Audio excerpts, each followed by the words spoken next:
और राकेश के 3 बेटे थे। शादी के बाद तीनों माँ बाप से दूर रहते और सिर्फ त्योहारों में आते।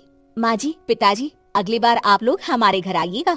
अरे नहीं बहू, सब यही आ जाते हैं तो घर खिला खिला लगता है। हाँ बहू, तू हमेशा बुलाती है तो जरूर आएंगे तेरे पास भी। हाँ हाँ, दीदी का घर बड़ा जो है, सब कुछ अपनी शादी के बाद दीदी को ही तो दे दिया था। हमें भी दिया होता तो हम भी बड़ा घर लेते। क्यों सुनील? अरे नहीं, पापा ने सबको एक बराबर ही दिया है। छोटी बहू, क्या चाहिए तुम्हें, बोलो। वो आपके सोने की चेन वाली घड़ी है ना, वो अगर आप मुझे।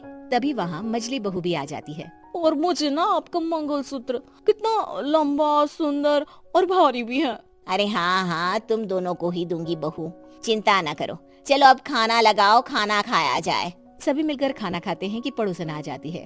अरे सुधा बहन, थोड़ी चीनी तो देना, घर में शक्कर नहीं है और मेहमान सर पर बैठे हैं। अरे छोटी बहू, चाची को शक्कर तो दे दो।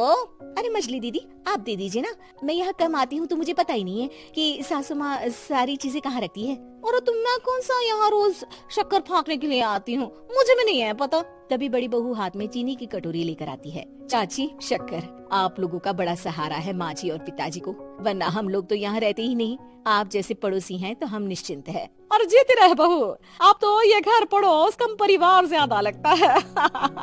सुधा अपनी बड़ी बहू को देखकर बहुत खुश रहा करती थी। वो उससे अक्सर घंटों बात भी किया करती, लेकिन दोनों दूसरी बहुओं का भी वो समझती थी कि शायद छोटी है, वक्त आने पर संभल जाएंगी। समय आ जाता है जब सभी को वापस जाना होता है।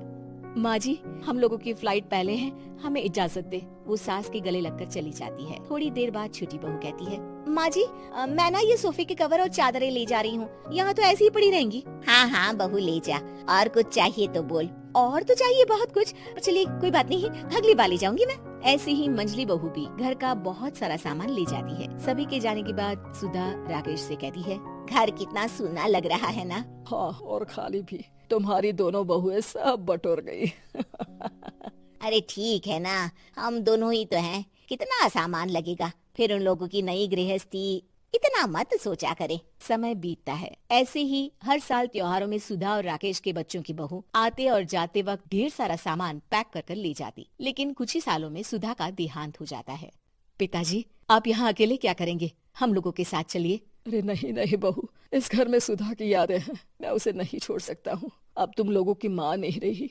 देख लो, वैसे तो मैंने उसके जीते जी सब कुछ दे दिया है, लेकिन कुछ उसका पर्सनल कीमती सामान था जो ये है, ले लो। सामान में होती है एक घड़ी और एक मंगलसूत्र। माँ जी ने कहा था कि वो ये घड़ी मुझे देंगी। हाँ हाँ पिताजी, माँ ने सबके सामने ये घड़ी सरिता को देने के लिए कहा था। उठा लो सरिता माँ की घड़ी। अब क्या था, छोटी बहू फट से घड़ी उठा लेती है। और पिताजी, ये मंगलसूत्र तो माँ ने मुझे ही देने को कहा था, याद है ना। वो सभी की ओर इशारा करती है। तू भी ले ले ये हार बेटा, कोई बात नहीं। मंजली फटाक से हार उठा लेती है। ससुर बड़ी बहू की तरफ देखते हैं। तुझे क्या दूं बेटा? पिताजी, माँ ने एक चीज मेरे लिए भी रखी है।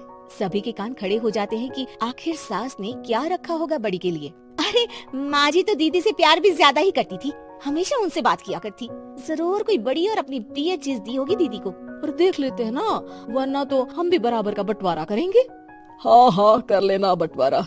लेकिन बड़ी बहू बताओ तो, सुधा ने क्या रखा है तुम्हारे लिए? अभी तो हम लोग यही हैं पापा जी, जब जाने लगेंगे तो बता दूंगी। बड़ी बहू के मुंह से ये बात सुनकर बाकी दो बहुएं सोचने लगती हैं कि आखिर क्या है जो दीदी को सासू माँ देकर गई हैं। दीदी, ऐसा तो नहीं ना कि पूरे घर का आधा हिस्सा माँ बड़ी भाभी को देकर गई हो? तभी वहाँ ससुर आ जाते हैं। नहीं नहीं, ऐसा कुछ नहीं है। मकान तो तुम तीनों का बराबर से है। देखो, बड़ी बहू से तुम्हारी सास ज्यादा जुड़ी थी, न जाने क्यों घंटों बात किया करती थी। पता नहीं क्या देकर गई है उसे। और ससुर जी, आपको क्या पता, चालाकी से पूरे घर के पेपर में साइन करवा लिए हो, या फिर कोई छुपा गहना।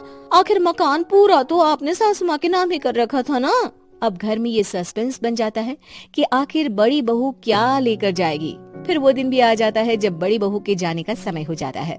बेटा, परसों तुम चली जाओगी, बताया नहीं माँ ने तुम्हें क्या दिया? घड़ी और हार जो बेशकीमती था और तुम्हारी सास को सबसे ज्यादा प्रिय था, उसका तो बंटवारा भी हो चुका है। अब तुम्हारी बारी। हाँ पिताजी, आज मैं ये बात बताने ही वाली थी। माँ ने मुझे उससे भी बेशकीमती चीज दी है, और वो है आप। आपसे अधिक प्रिय उन्हें कुछ नहीं था। माँ चाहती थी कि आप मेरे साथ रहें। चलिए पिताजी। बेटा, मेरे पास तो कोई पेंशन भी नहीं है और ना ही कोई प्रॉपर्टी। लेकिन आपके पास संस्कार है पिताजी, जो मेरे बच्चे आपसे लेंगे, तो आपको ले जाने पर स्वार्थ ही है मेरा। चलिए ना पापा। सभी के सामने पिताजी बड़ी बहू और बेटी के साथ उनकी